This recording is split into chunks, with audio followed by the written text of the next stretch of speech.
اتخذوا الشياطين أولياء من دون الله ويحسبون أنهم مهتدون. ایک فریق کو تو اس نے ہدایت دی اور ایک فریق پر گمراہی ثابت ہو چکی.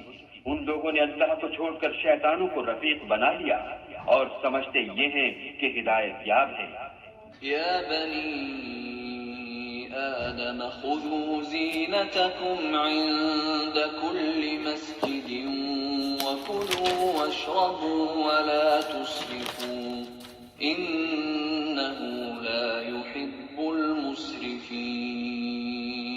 اے بنی آدم، ہر نماز کے وقت اپنے تئیں مزین کیا کرو اور کھاؤ اور پیو اور بیجا نہ اڑاؤ کہ اللہ بیجا اڑانے والوں کو دوست نہیں رکھتا. قل من حرم زینة اللہ التي اخرج لعباده والطیبات من الرزق قل هي للذین آمنوا في الحياة الدنيا خالصة يوم القيامة كذلك نفصل الآيات لقوم يعلمون. قل پوچھو تو کہ جو زینت و آرائش اور کھانے پینے کی پاکیزہ چیزیں اللہ نے اپنے بندوں کے لیے پیدا کی ہیں ان کو حرام کس نے کیا ہے؟ کہہ دو کہ یہ چیزیں دنیا کی زندگی میں ایمان والوں کے لیے ہیں اور قیامت کے دن خاص انہی کا حصہ ہوں گی. اسی طرح اللہ اپنی آیتیں سمجھنے والوں کے لیے کھول کھول کر بیان فرماتا ہے. انما حرم ربي الفواحش ما ظهر منها وما بطن والإثم والبغي بغير الحق وأن تشركوا بالله ما لم ينزل به سلطانا وأن تقولوا على الله ما لا تعلمون. کہہ دو کہ میرے پروردگار نے تو بے حیائی کی باتوں کو ظاہر ہو یا پوشیدہ اور گناہ کو اور ناحق زیادتی کرنے کو حرام کیا ہے اور اس کو بھی کہ تم کسی کو اللہ کا شریک بناؤ جس کی اس نے کوئی سند نازل نہیں کی اور اس کو بھی کہ اللہ کے بارے میں ایسی باتیں کہو جن کا تمہیں کچھ علم نہیں.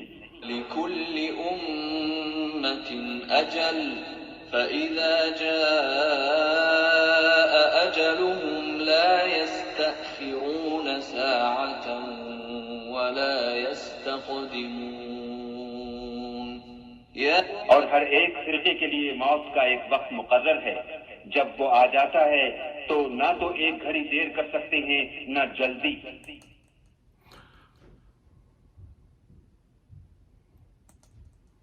الحمد للہ رب العالمین والصلاة والسلام على اشرف الانبیاء والمرسلین وعلى آلہ واصحابہ واہل بیتہ ومن اتبع سنتہ اجمعین. فاعوذ باللہ من الشیطان الرجیم. بسم اللہ الرحمن الرحیم. جیسا کہ ہم نے سنا آیت نمبر 30-31 سے لے کر آیت نمبر 34 تک کے پڑھا گیا سورہ اعراف کی، اور اس میں اللہ سبحانہ و تعالیٰ نے ایک تو بنی آدم سے کلام فرمایا اور پھر حضور علیہ السلام کو مخاطب کر کے فرمایا. جو پہلا کلام یہی ہے کہ اے بنی آدم، جب تم مسجدوں میں جاؤ تو اچھے، اور جہاں بھی جاؤ جب بھی ہو تو اچھے لباس پہنو، اپنے آپ کو بنا سنوار کر کے رکھو. تو خوش شکل رہنا ایک اللہ کا حکم ہے، اور اللہ تعالیٰ نے جب آپ کو زینتیں دی ہیں اور آپ کو اگر آپ کو صاحب ثروت بنایا ہے تو آپ اس کا اظہار کریں، لیکن تکبر اور غرور نہ کریں. ایک صحابی کی حدیث یاد آتی ہے مجھے کہ وہ صحابی کو اللہ تعالیٰ نے بڑا نوازا تھا، اور وہ جب بھی حضور کی مجلس میں آتے تھے تو بڑے عجیب سے میلے کچیلے سے کپڑے پہن کر آتے تھے. تو وہ اپنے آپ کو سادگی ظاہر کرنا چاہتے تھے. تو حضور نے ان سے ایک بار پوچھا کہ کیا اللہ تعالیٰ نے تم کو استطاعت نہیں دی کہ تم اچھا لباس پہن سکو؟ کہنے لگے نہیں یا رسول اللہ، میرے پاس تو بہت اللہ نے بڑا نوازا ہے، میرے پاس بڑی مطلب دولت اور رزق اور تمام ہے، ایسا کوئی مسئلہ نہیں. تو آپ نے فرمایا تو اس کا اللہ کا احسان اس طرح کر کے وہ جو اللہ اللہ تعالیٰ نے تجھے دیا ہے اس کو پہن اپنے اوپر اور اس کو دکھا۔ تو اس طرح سے ان صحابی کو تعلیم دی گئی کہ اپنے لباس کو اچھا رکھو، اپنے آپ کو اور مینٹین کرو، جب لوگوں میں جاؤ تو اپنے آپ کو اس طرح سے پیش کرو کہ آپ ایک مدبر اور ایک اچھے۔ غریب ہونے سے اچھا لباس پہننا، غربت کی حالت میں سادگی سے لباس پہننا اور اس کو اپنے کو وضع قطع رکھنا، خوشبو کا لگانا، اپنی داڑھی کو مینٹین کرنا، مونچھوں کو مینٹین کرنا اور دوسرے جسم کے بالوں کو مینٹین کرنا، یہ اللہ تعالیٰ نے انسان کو زینت عطا کی۔ اور جب رزق دیا ہے تو اللہ تعالیٰ نے تو اس کو خود بھی کھائیں اور لوگوں کے ساتھ بھی شیئر کریں۔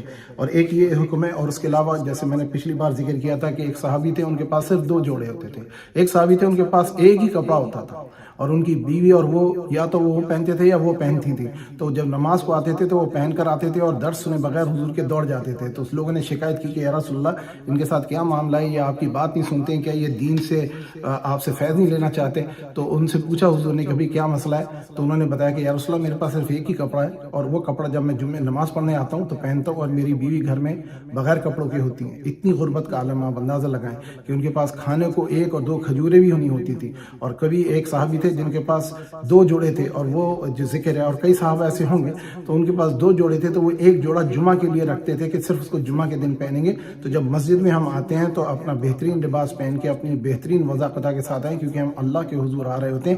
ہمارے ذہن میں لوگ ہوتے ہیں، ہم لوگوں کو تو دکھا ہی رہے ہوتے ہیں، لیکن اللہ سبحانہ و تعالیٰ بھی پسند فرماتے ہیں کہ جب ہم ان کے سامنے حاضر ہوں تو اپنی بیسٹ فارم میں ہوں۔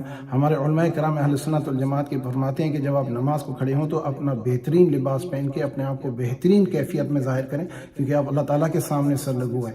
اگر نہیں ہے تو آدمی تو برہنہ ہو کر کے بیٹھ کے نماز پڑھ سکتا ہے، ورنہ یہ کہ اصحاب صفہ جو تھے ان کے پاس صرف ایک جوڑا ہوتا تھا، ایک کپڑا ہوتا تھا جس کو وہ پہنتے تھے چادر کی طرح، اور وہی ان کا پورا لباس ہوتا تھا۔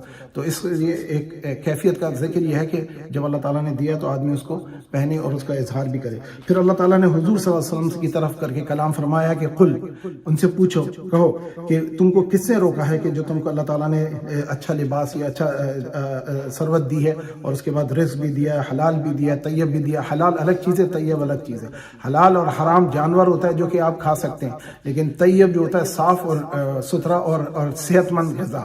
تو طیب غذا کھائیں لیکن وہ حلال ہو۔ حرام طیب نہیں کھا سکتے۔ سور اگر بہت اچھی طرح سے کاٹ کر کے صفائی کر کے رکھا گیا وہ نہیں کھایا جائے گا، اور اگر گوشت حلال گوشت ذبیحہ گوشت سڑا ہوا ہے یا کھانا سڑا ہوا ہے اور اس میں انفیکشن ہو گیا تو وہ نہیں کھایا نہیں پیا جائے گا۔ اسی لیے اس باتوں کا احتیاط کہ حلال اور طیب 2 چیزیں جن کا ذکر ہے۔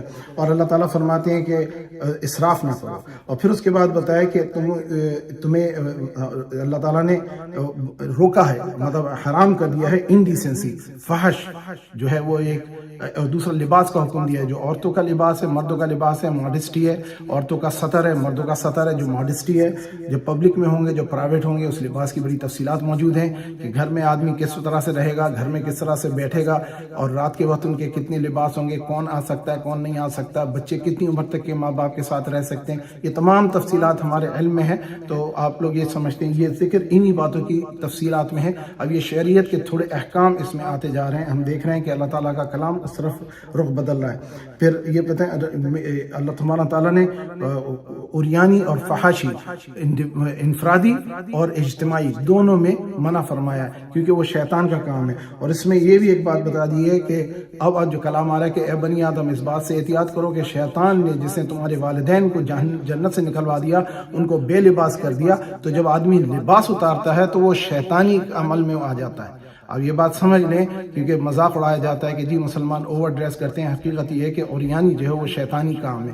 جو لباس اتروایا تھا جو جنت میں ماں باپ کا، ہمارے آدم علیہ السلام اور حوا علیہ السلام کا، وہ شیطان نے اپنی شرارت سے اور اپنی چالاکی سے اور ان کو دھوکہ دیا تھا، اور وہ جھوٹی قسم کھاتا ہے، اور شیطان کی فطرت ہے کہ جھوٹی قسم کھاتا ہے، اور اسی لیے ہمیں منع کیا گیا ہے کہ آپ قسم نہیں کھائیں۔ قسم کھانا غلط بات ہے، اور جھوٹی قسم کھانا تو بربادی کی نشانی ہے۔ تو یہ چند چیزیں ہیں۔ پھر اس کے بعد أجل فإذا جاء أجلهم لا يستأخرون ساعة ولا يستقدمون يا بني آدم إما يأتينكم رسل منكم يقصون عليكم آياتي فمن اتقى وأصلح أصلح فلا خوف عليهم ولا هم يحزنون اے بنی آدم، ہم تم کو یہ نصیحت ہمیشہ کرتے رہے ہیں کہ جب ہمارے پیغمبر تمہارے پاس آیا کریں اور ہماری آیتیں تم کو سنایا کریں تو ان پر ایمان لایا کرو، کہ جو شخص ان پر ایمان لا کر اللہ سے ڈرتا رہے گا اور اپنی حالت درست رکھے گا تو ایسے لوگوں کو نہ کچھ خوف ہوگا اور نہ وہ غمناک ہوں گے۔ الذين كذبوا بآياتنا واستكبروا عنها أولئك أصحاب النار هم فيها خالدون اور جنہوں نے ہماری آیتوں کو جھٹلایا اور ان سے والذين كذبوا بآياتنا واستكبروا عنها أولئك أصحاب النار هم فيها خالدون تابع کی وہی دوزخی ہیں کہ ہمیشہ اس میں جلتے رہیں گے۔ من أظلم ممن افترى على الله كذبا أو كذب بآياته أولئك ينالهم نصيبهم من الكتاب حتى إذا جاءتهم رسلنا يتوفونهم قالوا أين ما كنتم تدعون من دون الله قالوا ضلوا عنا وشهدوا على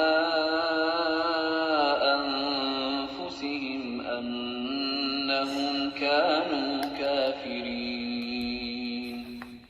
تو اس سے زیادہ ظالم کون ہے جو اللہ پر جھوٹ باندھے یا اس کی آیتوں کو جھٹلائے؟ ان کو ان کے نصیب کا لکھا ملتا ہی رہے گا، یہاں تک کہ جب ان کے پاس ہمارے بھیجے ہوئے فرشتے جان نکالنے آئیں گے تو کہیں گے کہ جن کو تم اللہ کے سوا پکارا کرتے تھے وہ اب کہاں ہیں؟ وہ کہیں گے معلوم نہیں کہ وہ ہم سے کہاں غائب ہو گئے، اور اقرار کریں گے کہ بے شک وہ کافر تھے۔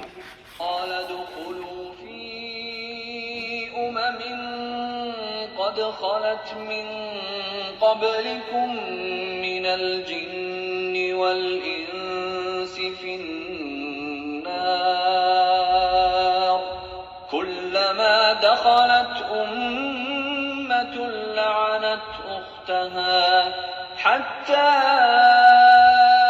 إذا اداركوا فيها جميعا قالت أخراهم لأولاهم ربنا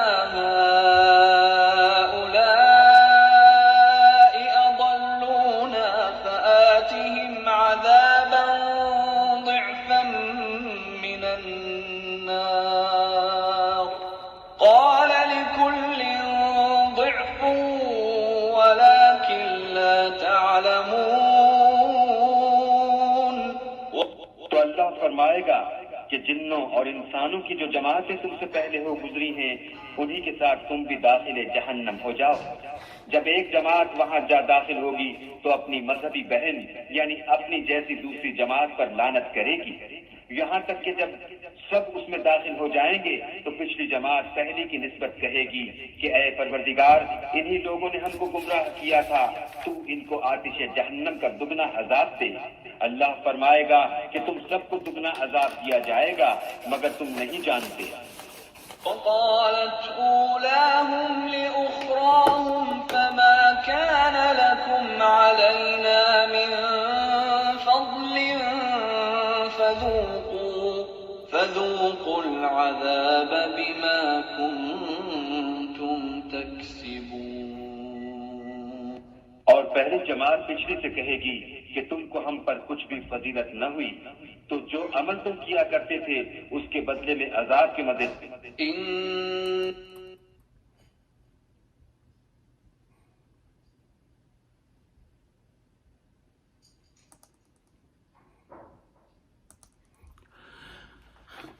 اب ان آیات میں اللہ سبحانہ و تعالیٰ کا کلام جو ہے آپ دیکھ رہے ہیں کہ اس طرف بدل رہا ہے کہ اللہ سبحانہ و تعالیٰ نے پچھلی آیات میں فحش اور جو کہ ظاہر اور باطن دونوں حالت سے منع کیا، اور پھر جو باغی ہیں ان کے لیے فرما دیا کہ یہ اللہ سبحانہ و تعالیٰ نے ان کو کوئی ایسی دلیل نہیں ہے کہ یہ اس قسم کا عمل کریں، اور اس کی ریفرنس میں یہ ہے کہ جب یہ کعبے کا طواف کرتے تھے تو ان میں سے کچھ لوگ برہنہ ہو جاتے تھے، اور وہ ان کو قریش کا یہ ہوتا تھا کہ ان سے لازم ہوتا تھا کہ انہی سے انعام خریدیں، اور جو نہ خرید سکے تو وہ مرد عورتوں دونوں کو بے لباس کر کے طواف کراتے تھے، اور وہ کچھ رجز پڑھتے تھے کہ جس نے دیکھنا ہے دیکھ لے وغیرہ وغیرہ قسم کا، ہمیں حیا نہیں وغیرہ وغیرہ۔ تو اللہ سبحانہ و تعالیٰ نے اس کو روکا۔ پھر اس کے بعد یہ جو اگلی آیت آئی وَلِكُلِّ أُمَّةٍ أَجَلٌ، ہر امت کا ایک لمحہ ہے، اور پھر جب وہ آ جاتا ہے تو پھر اس کے بعد ایک ساعت بھی آگے پیچھے نہیں ہوتی۔ جب اللہ کا عذاب یا اللہ کا حکم، جب اللہ کا حکم آ جاتا ہے تو پھر انسان اس کے آگے پیچھے نہیں کر سکتا۔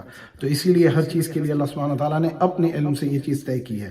پھر اس کے بعد اللہ سبحانہ و تعالیٰ پھر بیان فرما رہے ہیں، بنی آدم سے مسلسل کلام ہو رہا ہے، اس میں مسلمان اور غیر مسلمان شامل ہے، اور اس وقت سبجیکٹ تھے قریش تھے، لیکن قیامت تک آنے والے انسانوں سے کلام ہو رہا ہے کہ اے بنی آدم ما آتیتناکم رسول منکم یقصون علیکم آیاتی فمن اتقى واصلح فلا خوف علیہم ولا هم يحزنون، کہ ہمارے نبی تمہارے پاس آئے اور جنہوں نے آیتیں اور قصے پڑھ کر کے سنائے جو پرانی پچھلی قوموں کا ذکر ہوا، اور جنہوں نے اس پہ تقوی اختیار کیا اور اصلاح کر لی اپنی، ان کے لیے کوئی خوف اور غم نہیں ہے، اور پھر جنہوں نے ہماری آیتوں کو جھٹلایا اور اس کے تکبر کیا۔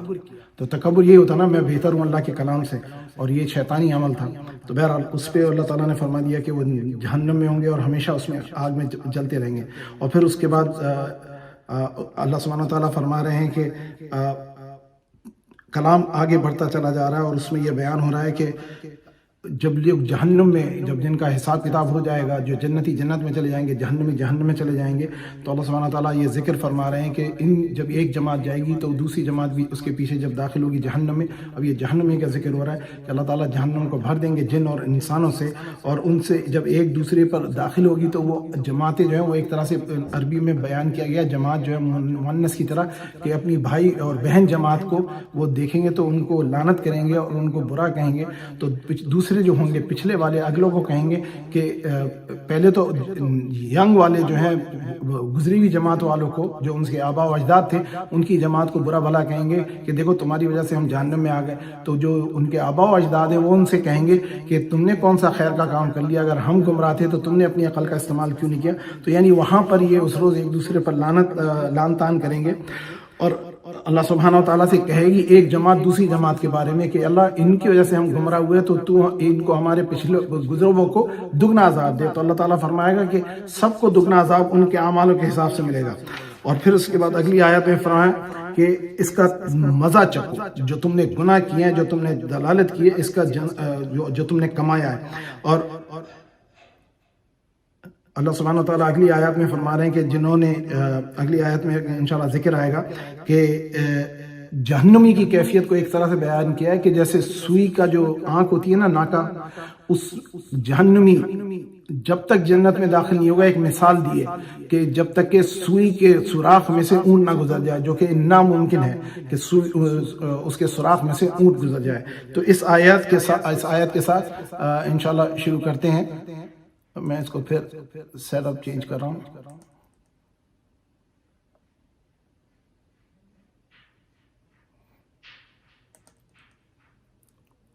إن الذين كذبوا بآياتنا واستكبروا عنها لا تفتح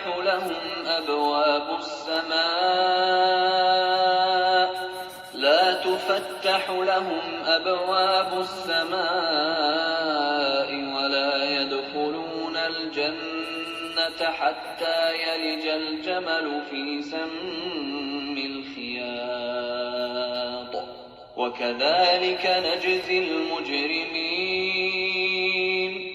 جن لوگوں نے ہماری آیتوں کو جھٹلایا اور ان سے سرتابی کی، ان کے لیے نہ آسمان کے دروازے کھولے جائیں گے اور نہ وہ بہشت میں داخل ہوں گے، یہاں تک کہ اونٹ سوئی کے ناکے میں سے نہ نکل جائے، اور گناہ گاروں کو ہم ایسی ہی سزا دیا کرتے ہیں۔ لهم من جہنم مہاد ومن فوقهم غواش وكذلك نجزي الظالمين۔ ایسے لوگوں کے لیے نیچے بچھونا بھی آتش جہنم کا ہوگا اور اوپر سے اوڑھنا بھی اسی کا، اور ظالموں کو ہم ایسی ہی سزا دیتے ہیں۔ والذين آمنوا وعملوا الصالحات لا نكلف نفسا إلا وسعها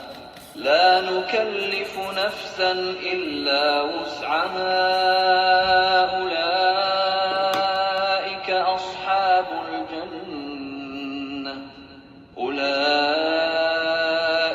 أصحاب الجنة هم فيها خالدون۔ اور جو لوگ ایمان لائے اور عمل نیک کرتے رہے، اور ہم عملوں کے لیے کسی شخص کو اس کی طاقت سے زیادہ تو تکلیف دیتے ہی نہیں، ایسے ہی لوگ اہل بہشت ہیں کہ اس میں ہمیشہ رہیں گے۔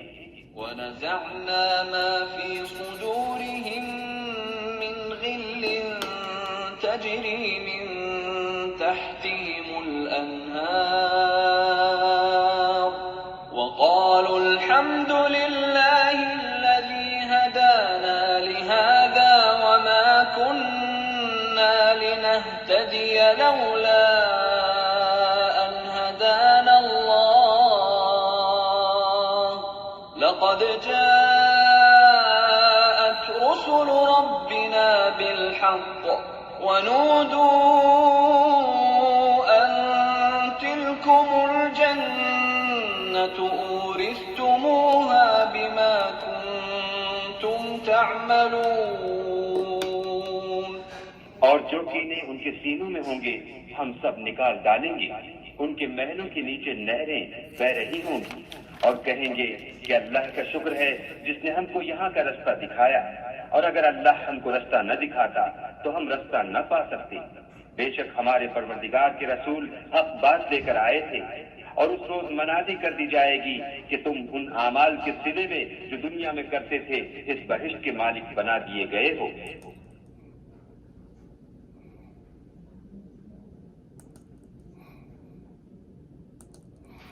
اور ان 3 آیات میں اللہ سبحانہ و تعالیٰ نے ذکر فرمایا ہے کہ جو ایمان لایا اور انہوں نے نیک عمل کیے ان کے لیے اللہ تبارک تعالیٰ ان پہ بوجھ نہیں ڈالتا اس سے کہ ان کی برداشت سے زیادہ ہو، اور اصحاب جنتی جس طرح جہنمی ہمیشہ جہنمی رہیں گے اسی طرح جنت والے بھی جنت میں رہیں گے۔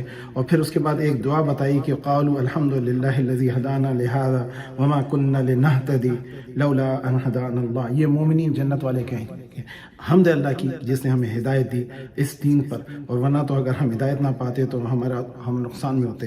تو پھر اللہ سبحانہ و تعالیٰ فرمائے گا کہ اب تم اس میں رہو جنت میں، اور تم اس کے وارث ہو، اور اس میں تم ہمیشہ ہمیشہ رہو گے۔ اور اس سے ایک بڑی خوشی، جہاں بھی قرآن میں جہنم کا ذکر آتا ہے اور جہنمیوں کا ذکر آتا ہے اس کے فوراً بعد جنت اور جنتیوں کا ذکر آتا ہے، یہ دل کے مضبوط کرنے کے لیے اور امید دلانے کے لیے۔ اور یہ قرآن میں جنت اور جہنم کا ذکر مختلف جگہوں پہ، جیسے ہم سب کے علم ہے کہ مختلف جگہوں پہ آیا، لیکن ان کے اندر ہر آیت میں ایک نئی کیفیت اور نیا اجر اور نئی جنت کی خوبصورتی اور نئی جنت کی فضیلت اور اس کے اثرات کا ذکر کیا گیا ہے۔ تو انشاءاللہ پھر ہم اگلی آیت سنتے ہیں۔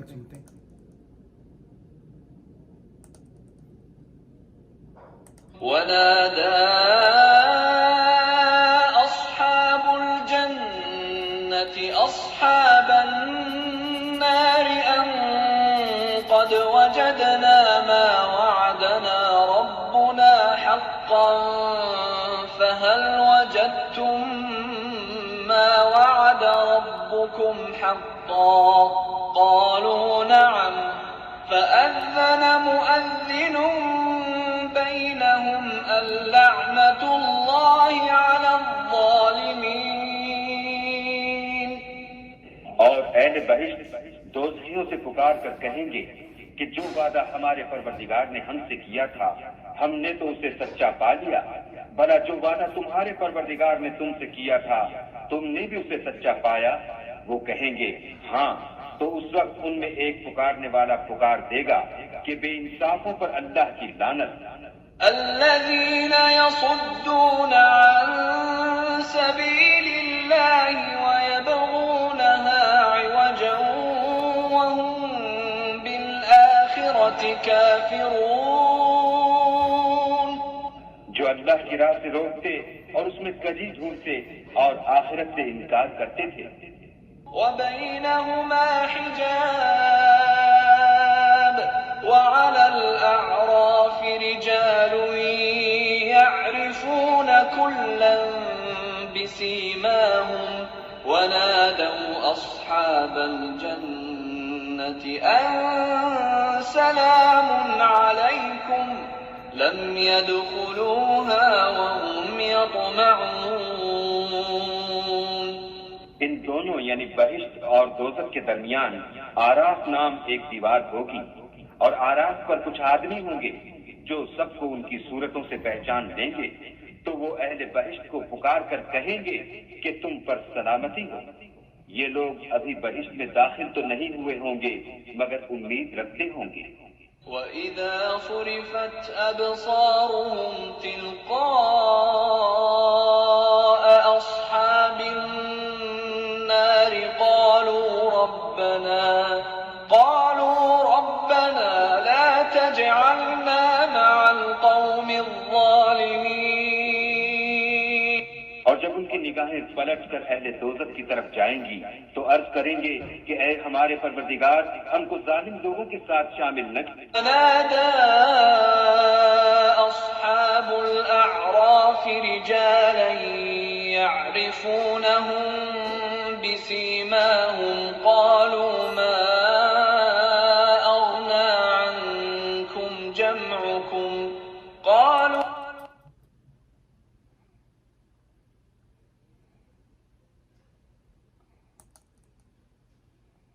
فنادى أصحاب الأعراف رجالا يعرفونهم بسيماهم قالوا ما أغنى عنكم جمعكم قالوا ما أغنى عنكم جمعكم وما كنتم تستكبرون. اور اہل اعراف کافر لوگوں کو جنہیں ان کی صورتوں سے شناخت کرتے ہوں گے پکاریں گے اور کہیں گے کہ آج نہ تو تمہاری جماعت ہی تمہارے کچھ کام آئی اور نہ تمہارا تکبر ہی سود مند ہوا. هؤلاء الذين أقسمتم لا ينالهم الله برحمة ادخلوا الجنة لا خوف عليكم ولا أنتم تحزنون.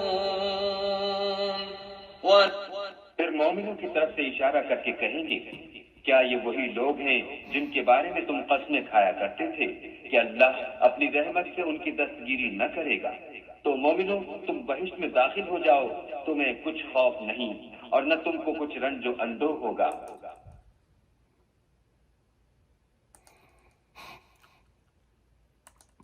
ان آیات میں اللہ سبحانہ و تعالیٰ نے آراف کا ذکر کیا ہے، جس بنیاد پر اس سورت کا نام بھی سورہ آراف رکھا گیا. العراف، آراف وہ دیوار ہوگی جو جہنمی اور جنتیوں کے درمیان ہوگی، اور ایک ایسا بڑا فاصلہ ہوگا کہ جس کے اوپر وہ لوگ ہوں گے جو کہ ابھی نہ ان کے گناہ اور ان کی نیکیاں برابر ہوں گی، تو یہ نہ جنت میں جانے کے قابل ہوں گے نہ جہنم میں.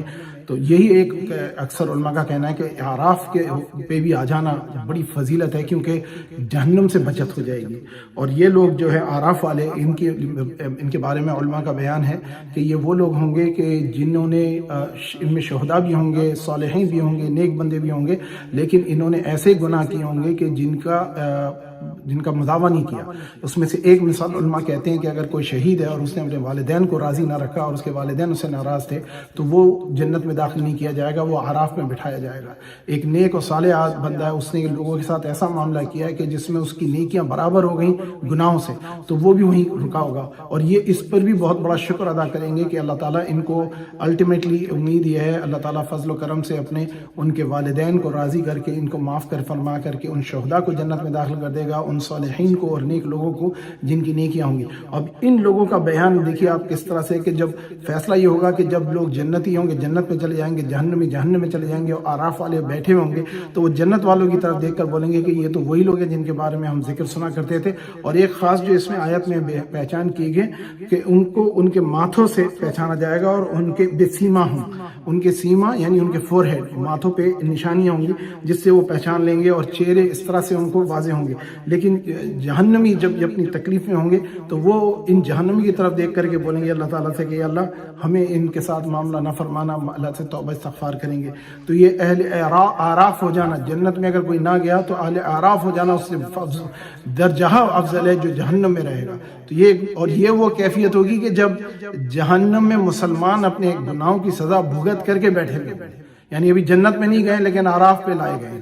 تو ان میں صرف اب جہنم میں وہی کافر رہ جائیں گے جنہوں نے ایمان نہیں لایا، جو موت جن کی غیر ایمانی کیفیت میں ہوئی تھی. تو یہ ان کا ذکر ہے. اگلی آیات میں اس کا فردر ذکر ہوتا ہے، سنیے. نادى أصحاب النار أصحاب الجنة أن أفيضوا علينا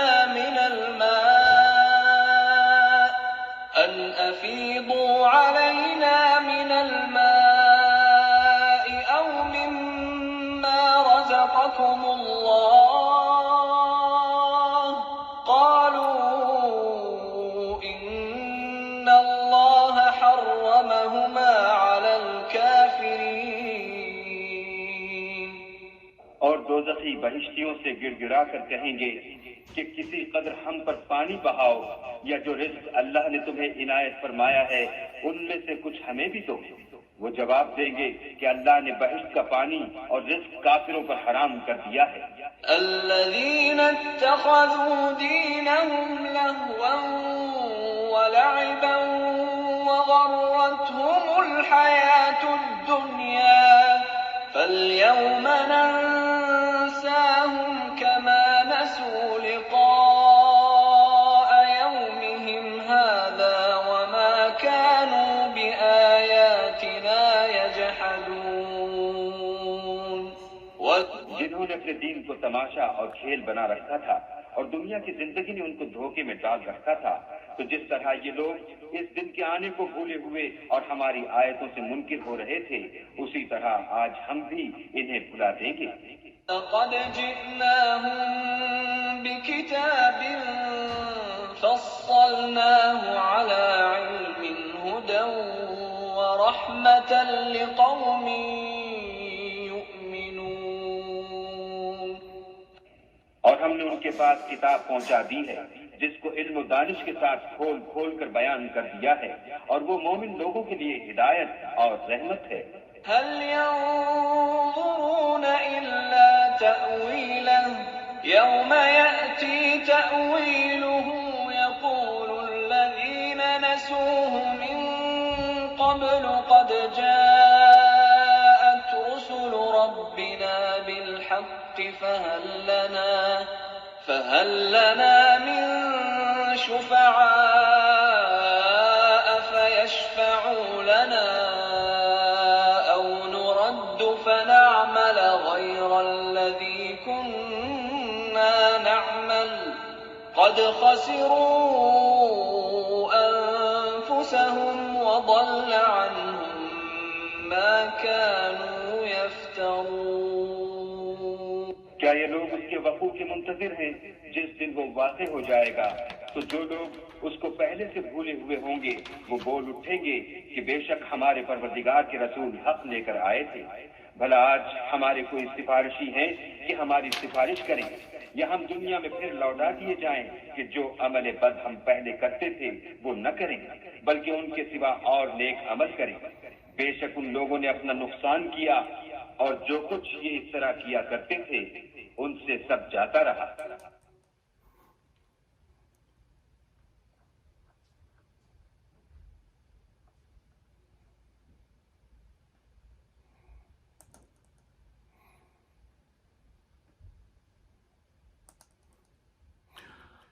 اب ان آیات میں اللہ سبحانہ و تعالیٰ نے ایک تو ذکر فرمایا ہے جو کہ جہنمیوں کے لیے پریشانی کا باعث ہے، وہ یہ کہ جب وہ دیکھیں گے جنتیوں کی نعمتیں اور ان کو پانی جو پیپ اور کہا جاتا ہے کہ گرم کھولتا ہوا پانی دیا جائے گا، تو جہنمی گزارش کریں گے کہ جنتیوں سے کہ جو تمہارے پاس پانی ہے اس میں سے تھوڑا ہمیں دے دو، تو اللہ سبحانہ و تعالیٰ نے ان کے اوپر حرام کر دیا ہے کہ جنت کی کوئی نعمت یعنی پانی جیسی چیز بھی ان کو ملی۔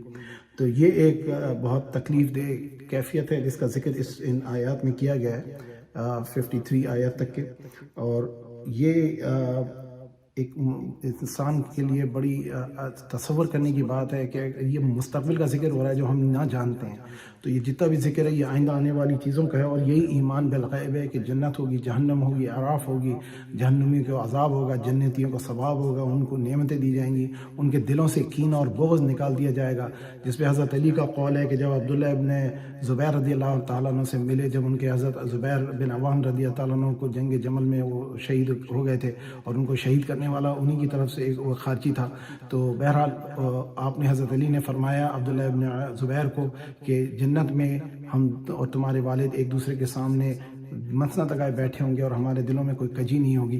تو ایک جو چیز جنت کی نعمتوں میں سے ہوگی کہ انسان کے دلوں میں جو بغض ہے، اناد ہے، کجی ہے، حسد ہے، یہ تمام چیزیں جو ہیں وہ نکال دی جائیں گی، تو انسان جو ہے وہ جنت میں بہت ہی خوش رہے گا، یعنی جس کو ہم آج کل کہتے ہیں نا کہ positive thinking and positive finding and positive matter. اور اب اس کے بعد جو اگلی آیات سے شروع ہونے والا ہے معاملہ، ان آیات میں اللہ سبحانہ و تعالیٰ اپنی تخلیق کا بیان فرما رہے ہیں۔ اس میں ایک میں وضاحت کر دوں کہ اللہ تعالیٰ فرما رہے ہیں اس آنے والی آیت میں کہ اللہ تعالیٰ نے آسمان اور زمینوں کو 6 دنوں میں بنایا۔ اب آپ غور کریں، جب زمین و آسمان بنے نہیں تھے تو 6 دن کہاں سے آ گئے؟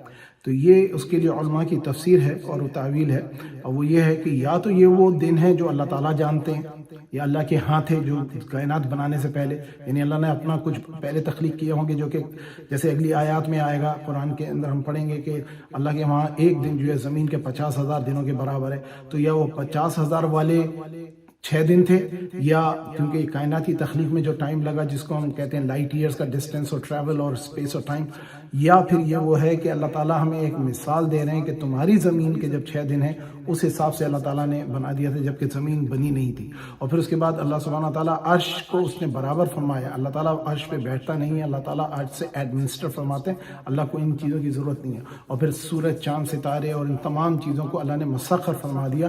اور پھر ایک بڑی امپورٹنٹ آیت یہ ہے کہ اللہ لہ الخلق والامر، یہ بات انسان سمجھ لے، یہ جو آج کل پاکستان میں چلی تھی کہانی کہ جی میرا جسم میری مرضی، یہ نہیں ہو سکتا، کیونکہ اللہ بے شک یہ جان لو اور تنبیہ ہے کہ جس نے تخلیق کیا اسی کا حکم چلے گا، تو اللہ تعالیٰ نے تخلیق فرمایا، اللہ کا حکم چلے گا۔ اس قسم کے بیہودہ جملے اور بیہودہ باتیں اور بیہودہ پوسٹر لگا کر کے رشتوں کو اور کسی خاص یعنی عورتوں اور مردوں کو بے حیا اور بے حرمت کرنا دین کا حصہ نہیں ہے۔ اسلام نے جن کو مرد کو مرد کا حق دیا ہے، عورت کو عورت کا حقوق ادا کیے، اور جو مخلوق کے تمام کے حقوق دے دیے۔ اب یہ چیز جو کری جا رہی ہے اس کا مقصد صرف مسلمان ملکوں میں بے حیائی اور بے شرمی پیدا کرنا ہے۔ ٹھیک ہے، ہمارے مسلمان ملکوں میں معاملات ہوتے ہیں جس کا ہم سب جانتے ہیں، ہمارے یہاں بہت ساری چیزیں جو رسمی ہیں جو کہ دین کا حصہ نہیں ہے، لیکن لوگوں نے ان کو مذہب کا حصہ بنا لیا ہے۔ اور آپ کو شاید یہ بات کا علم ہو یا نہ ہو، لیکن میں آپ سے یہ شیئر کروں گا کہ عرب میں اگر عرب کرسچن جیسے آنر کلنگ کہتے ہیں، تو عرب کرسچن اور مسلمان اور عرب میں مسلمانوں یا کرسچنوں دونوں اپنی بیٹیوں کو قتل کرتے ہیں اگر ان کی شادی مذہب سے باہر ہو جائے، یہ آنر کلنگ کہلاتی ہے۔ تو یہ چیز صرف مسلمانوں کے لیے خاص نہیں ہے۔ پھر جہاں کہا جاتا ہے عورت کا فیمیل میوٹیلیشن جس کو کہا جاتا ہے، جو فیمیل سرکمسیجن کیا جاتا ہے، یہ صرف مسلمان ہی نہیں کرتے، کہ مسلمان ہونے سے پہلے صدیوں پرانی رسمیں ہیں جس کو اسلام نے انکریج نہیں کیا، جس پہ فتویٰ ہے کہ یہ ایسا کام نہیں کرنا چاہیے۔ جہاں تک بچیوں کی شادی ہے، شریعت نے حکم دیا ہے کہ شادی لڑکی کی رضا کے بغیر نہیں ہو سکتی اور اس کی آزادانہ رضا ہے۔ تو یہ تمام چیزیں جو حقوق دیے گئے ہیں کہ مرد کے حقوق کیا ہیں، عورتوں کے حقوق کیا ہیں، ان کے والدین کے حقوق کیا ہیں، اولاد کے حقوق کیا ہیں، آزاد کے حقوق کیا ہیں، غلام کے حقوق کیا ہیں، کرایہ دار کے حقوق کیا ہیں، مالک مکان کے حقوق کیا ہیں، کاروبار کے حقوق، جانوروں کے حقوق، ہر چیز کا حق اللہ سبحانہ و تعالیٰ نے دے دیا۔ تو یہ بات کو سمجھا جائے، اللہ لہ الخلق والامر والی بات ہے، تبارک اللہ رب العالمین۔ انشاءاللہ اس آیات کو سنتے ہیں، اور بہت ساری باتیں ہیں جو کہ وقت کے اس میں، اور یہ سمجھ لیں کہ ہماری استطاعت نہیں ہے کہ ہم ان کو بیان کر سکیں، ہم کوشش کرتے ہیں اللہ تعالیٰ کا ذکر سنتے ہیں۔ إن ربكم الله الذي خلق السماوات والأرض في 6 أيام ثم استوى على العرش يغشي الليل النهار يطلبه حثيثا والشمس والقمر والنجوم مسخرات بأمره ألا له الخلق والأمر تبارك الله رب العالمين. کچھ شک نہیں کہ تمہارا پروردگار اللہ ہی ہے جس نے آسمانوں اور زمین کو 6 دن میں پیدا کیا، پھر عرش پر جا ٹھہرا. وہی رات کو دن کا لباس پہناتا ہے کہ وہ اس کے پیچھے دوڑتا چلا آتا ہے، اور اسی نے سورج اور چاند اور ستاروں کو پیدا کیا، سب اس کے حکم کے مطابق کام میں لگے ہوئے ہیں. دیکھو سب مخلوق بھی اسی کی ہے اور حکم بھی اسی کا ہے. یہ اللہ رب العالمین بڑی برکت والا ہے. ادعوا ربكم تضرعا وخفية إنه لا يحب المعتدين. لوگو اپنے پروردگار سے عاجزی سے اور چپکے چپکے دعائیں مانگا کرو، وہ حد سے بڑھنے والوں کو دوست نہیں رکھتا. ولا تفسدوا في الأرض بعد إصلاحها وادعوه خوفا وطمعا إن رحمة الله قريب من المحسنين. اور ملک میں اصلاح کے بعد خرابی نہ کرنا اور اللہ سے خوف کرتے ہوئے اور امید رکھ کر دعائیں مانگتے رہنا. کچھ شک نہیں کہ اللہ کی رحمت نیکی کرنے والوں سے قریب ہے. وهو الذي يرسل الرياح بشرا بين يدي رحمته حتى إذا أقلت سحابا ثقالا سقناه لبلد ميت فأنزلنا به الماء فأخرجنا به من كل الثمرات كذلك نخرج الموتى لعلكم تذكرون. اور وہی تو ہے جو اپنی رحمت یعنی مہ سے پہلے ہواؤں کو خوشخبری بنا کر بھیجتا ہے، یہاں تک کہ جب وہ بھاری بھاری بادلوں کو اٹھا لاتی ہے تو ہم اس کو ایک مری ہوئی بستی کی طرف ہانک دیتے ہیں. پھر بادل سے مہ برساتے ہیں، پھر مہ سے ہر طرح کے پھل پیدا کرتے ہیں.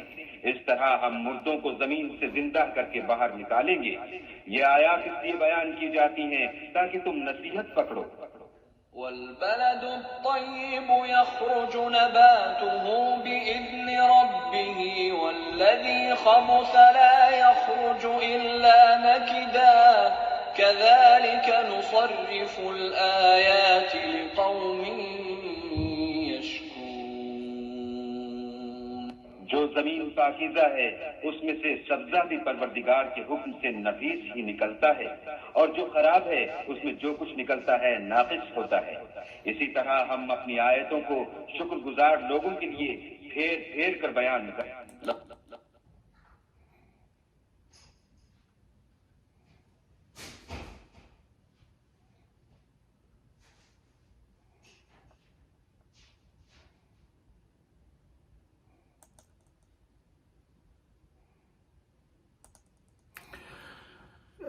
ان آیات میں جیسے ذکر ہوا تھا، میں نے پہلے بھی بیان کیا تھا کہ اللہ سبحانہ و تعالیٰ اپنا بیان فرما رہے ہیں ذکر کہ اللہ تعالیٰ نے کیسے کائنات کو تخلیق فرمایا 6 دنوں میں. پھر اس کے بعد یہ اللہ سبحانہ و تعالیٰ نے ایک اور مثال دی کہ قیامت کے دن کیا معاملہ ہوگا. لوگ ایسے نکلیں گے جیسے زمین پہ پانی پڑنے کے بعد پودے نکل آتے ہیں. اور پھر مثال دی کہ جب دین کی ہدایت آتی ہے، اللہ کے رسول آتے ہیں اور وہ انسانوں کو ہدایت کی تعلیم فرماتے ہیں، تو اس وقت جو لوگ اچھی زمین کے ہوتے ہیں، یعنی بندوں کو زمین کی تمثیل دی ہے، تو اس میں سے جو اگتا ہے وہ خیر اگتا ہے. اور پھر اس کے بعد جو شر والی زمین ہوتی ہے جس میں خباثت ہوتی ہے، اس میں سے جو اگتا ہے وہ غیر طیب ہوتا ہے. اور یہی مثال جیسے ہم گھروں میں اپنے دیکھتے ہیں کہ ویڈز جو ہے وہ ہر جگہ اگ جاتی ہیں اور پھر آپ ان کو ریموو کرتے ہیں.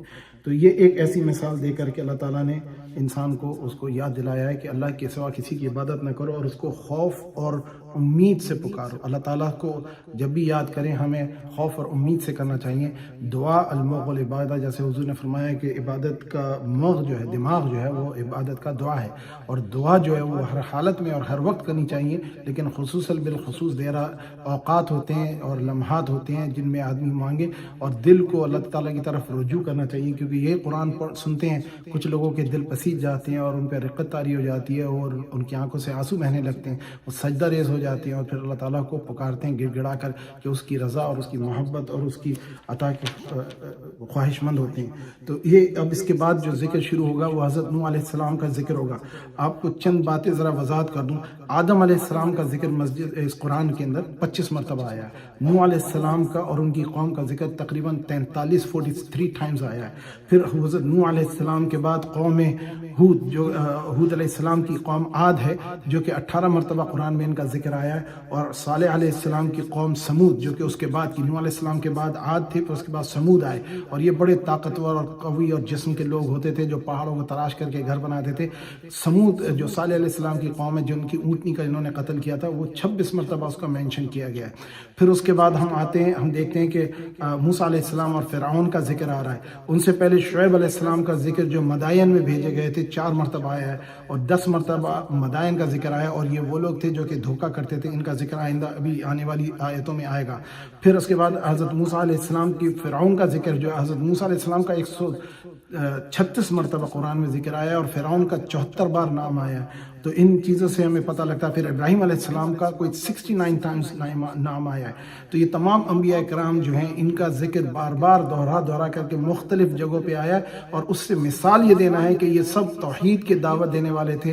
ایک اللہ، اس کے رسول پہ ایمان لانا، آخرت پہ ایمان لانا، جنت پہ ایمان لانا، جہنم پہ یقین رکھنا، اور فرشتوں پہ ایمان لانا، اور خیر کے کام کرنا، اور ایک دوسرے کو خیال کرنا، اور ایک اللہ کی عبادت میں کسی کو شریک نہیں کرنا. یہ بہت بڑا امپورٹنٹ میسج تھا جو ان تمام انبیاء کرام نے اپنی امتوں کو دیا. اور ان کے دعوت کے اوپر ان کا ایک ہی جواب ہوتا تھا کہ تم تو ہم جیسے ہو، اور اگر اللہ کو چننا تھا تو کسی بہتر کو چنتا، کسی امیر کو چنتا. اور یہ امیر لوگوں کا خیال ہے، اور یہ عموماً ہم بھی دنیا میں مسلمان ہوتے ہوئے بھی اس تکبر میں ملوث ہو جاتے ہیں کہ جناب ہمارے حالات دنیا میں بہتر ہیں، ہمارے پاس نوکری بھی ہے اور پیسہ بھی ہے اور گھر بار بھی ہے اور مال دولت بھی ہے اور صحت مند اولاد بھی ہے اور ہماری صحت اچھی ہے.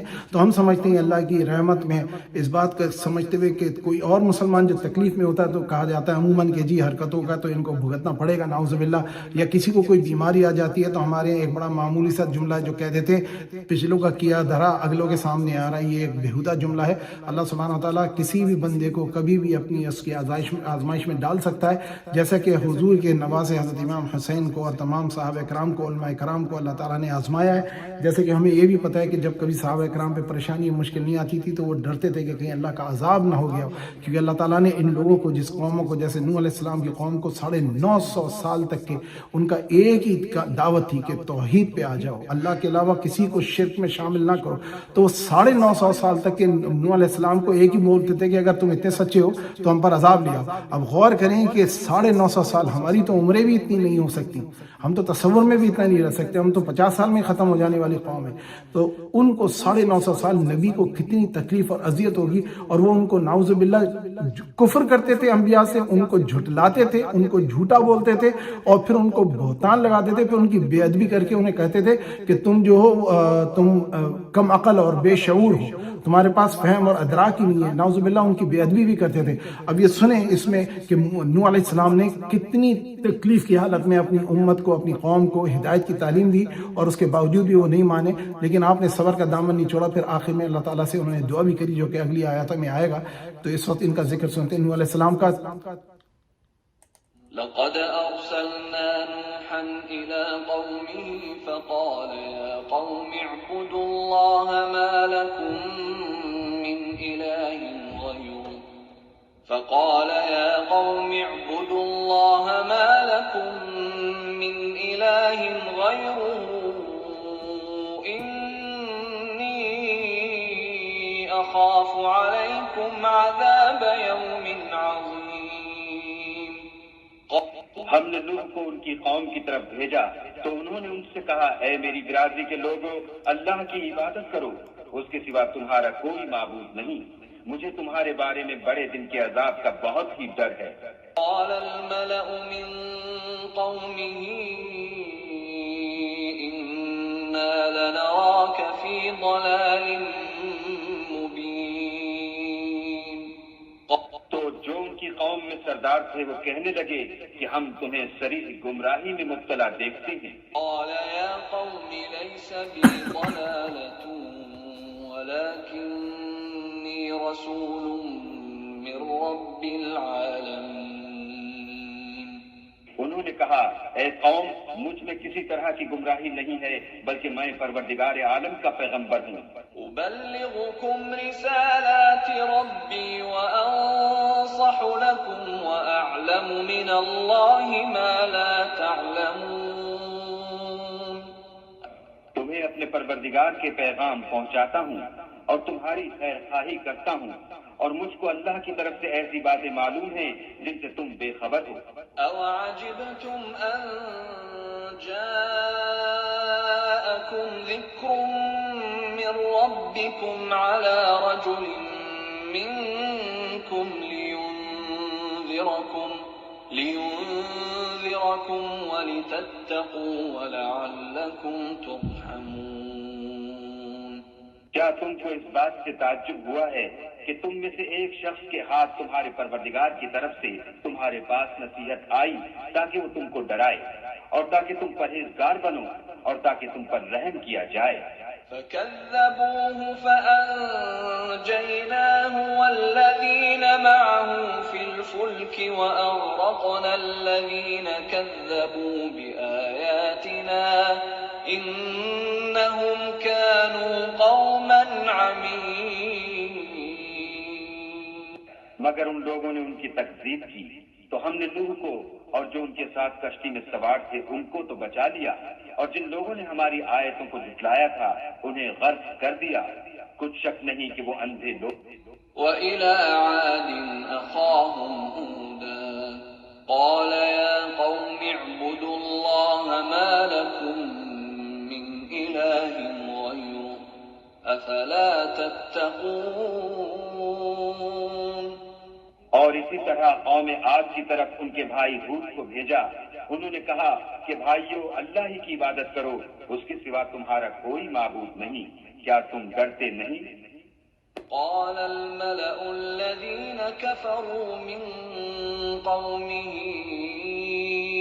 إنا لنراك في سفاهة وإنا لنظنك من الكاذبين۔ تو ان کی قوم کے سردار جو کافر تھے کہنے لگے کہ تم ہمیں احمق نظر آتے ہو اور ہم تمہیں جھوٹا خیال کرتے ہیں۔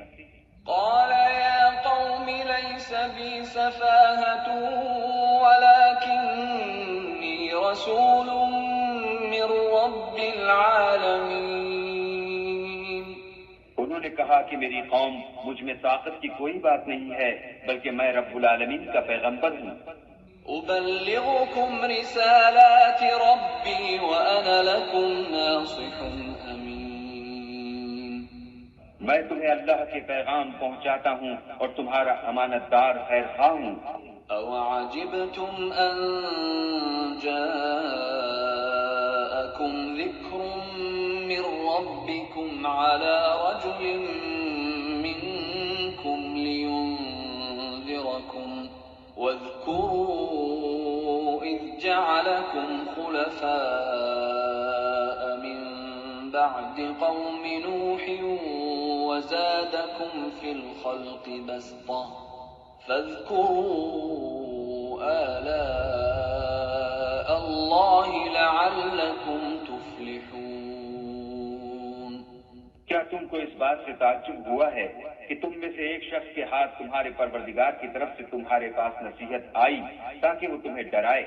اور یاد تو کرو جب اس نے تم کو قوم نوح کے بعد سردار بنایا اور تم کو پھیلاؤ زیادہ دیا، بس اللہ کی نعمتوں کو یاد کرو تاکہ نجات حاصل کرو۔ قالوا أجئتنا لنعبد الله وحده ونذر ما كان يعبد آباؤنا فأتنا بما تعدنا إن كنت من الصادقين. وہ کہنے لگے کیا تم ہمارے پاس اس لیے آئے ہو کہ ہم اکیلے اللہ ہی کی عبادت کریں اور جن کو ہمارے باپ دادا پوچھتے چلے آئے ہیں ان کو چھوڑ دیں؟ تو اگر سچے ہو تو جس چیز سے ہمیں ڈراتے ہو اسے لے آؤ. قال قد وقع عليكم من ربكم رجس وغضب أتجادلونني في أسماء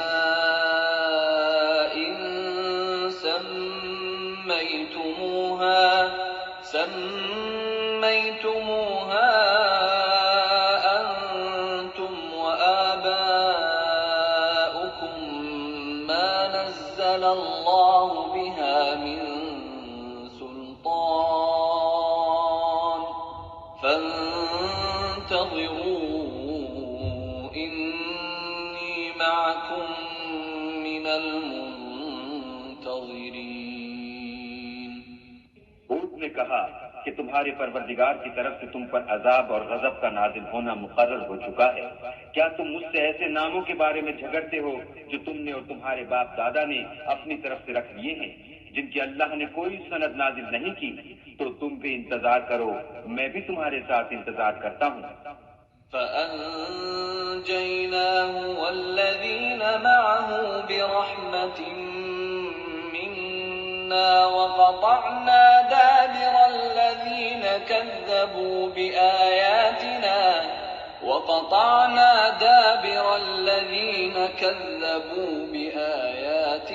وما كانوا مؤمنين. پھر ہم نے ہود کو اور جو لوگ ان کے ساتھ تھے ان کو نجات بخشی اور جنہوں نے ہماری آیتوں کو جھٹلایا تھا ان کی جڑ کاٹ دی اور وہ ایمان لانے والے تھے ہی.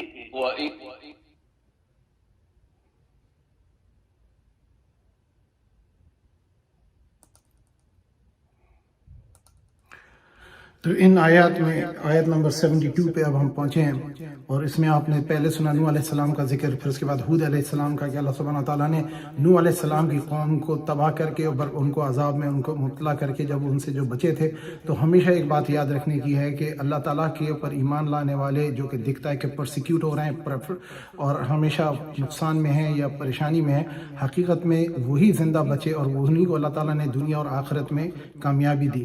تو یہ ایک ہمارے لیے حکم ہے کہ یہ نہ سمجھا جائے کہ مسلمان پرسیکیوٹ کیے گئے تو اس کا مطلب مسلمان ختم ہو جائیں گے. مسلمان کبھی ختم نہیں ہوں گے. اللہ کا وعدہ ہے کہ حق ہمیشہ غالب آئے گا. اس کے بعد ان کی اولادوں میں سے جو آئے تھے ان کے ساتھ کشتی میں، کچھ روایات کے مطابق ہے کہ کوئی 80 قریب لوگ تھے. کچھ مفسر کہتے ہیں کہ صرف حضرت نوح کی اولاد میں سے جو حام، سام اور یافس ان کی اولادوں سے نسلیں چلی انسانیت، لیکن یہ بھی کہا جاتا ہے کہ ممکن ہے کہ اور لوگ بھی ان سے 80 جو جوڑے تھے یا فیملیاں تھیں جو بچی تھیں ان سے بھی انسانی نسل چلی ہوگی. اس کے بارے میں مطلب ہم کہہ نہیں سکتے، لیکن یہ ایک تفسیر ایسی لی گئی ہے. بہرحال جہاں تک کہ پھر اس کے بعد نوح علیہ السلام کی قوم کے بعد قوم عاد کو اللہ تعالیٰ یاد دلا رہا ہے کہ ہود علیہ السلام جب ان میں بھیجے گئے تو انہیں یاد دلایا کہ نوح کا واقعہ انہیں یاد تھا، کیونکہ وہ انہی کی اولادوں میں سے تھے. تو انہیں یاد دلایا جا رہا ہے کہ تم کو یہ یاد ہونا چاہیے کہ نوح کے بعد تم کو وارث بنایا اور تم بھی پھر شرک کے گناہ میں مبتلا ہو گئے، اور تمہارے درمیان پھر وہی نبی بھیجا جیسے نوح علیہ السلام کو ان کی قوم میں بھیجا تھا، ہود علیہ السلام کو عاد میں بھیجا. اور ان کو اللہ تعالیٰ نے یہ بھی یاد دلایا کہ ہم نے تمہیں جسم دیے، طاقت دی، قوت دی اور دولت دی، اور تمہارے اتنا قادر بنایا کہ تم پہاڑوں کو کاٹ کر کے چٹانیں بناتے ہو. اور پھر بھی انہوں نے جب انکار کیا تو اللہ سبحانہ تعالیٰ نے پھر ان کو بھی تباہ کر دیا. اور یہ قریش کو اور قیامت تک آنے والے انسانوں کو یہ ایک سبق دیا جا رہا ہے کہ اللہ تعالیٰ پہ ایمان لاؤ، اللہ کے رسولوں پہ ایمان لاؤ، اللہ کی کتاب پہ ایمان لاؤ، اللہ کے فرشتوں پہ ایمان لاؤ، آخرت پہ ایمان لاؤ، جہنم پہ ایمان لاؤ اور قدر پہ ایمان لاؤ. ان تمام ایمان لانے کی کیفیت کا ذکر یہ ہوا ہے. انشاءاللہ اس وقت میں روکتا ہوں کیونکہ 58 منٹ ہو گئے، جو کہ 45 منٹ پہ روکنا تھا کیونکہ موضوع چل رہا تھا، تو میں نے سوچا کہ اس کو ختم کر لیتے ہیں. انشاءاللہ اگلے اتوار شامل ہوں گے. اور اس وقت میں آپ کو یہ روک رہا ہوں، اور اگر کسی کو کوئی سوال ہے، کوئی کامنٹ ہے، کوئی سجیشن ہے تو برائے مہربانی اپنا بولیے، اور انشاءاللہ اور کوئی چیز رہ گئی ہے تو اس کی اصلاح کر لیں۔ اللہ سبحانہ و تعالیٰ سب کو قبول فرمائے۔ اگر کوئی کامنٹ کرنا ہے، کوئی سجیشن دینا ہے تو، اور یا اس میں جو آپ لوگوں کی کوئی سوال و وضاحت چاہیے تو بیان کیجیے انشاءاللہ۔ اگلے اتوار کو انشاءاللہ پھر یہی ذکر شروع ہوگا اور قوم سمود کا ذکر ہوگا، اور انشاءاللہ اگلی آیتوں کو پڑھیں گے۔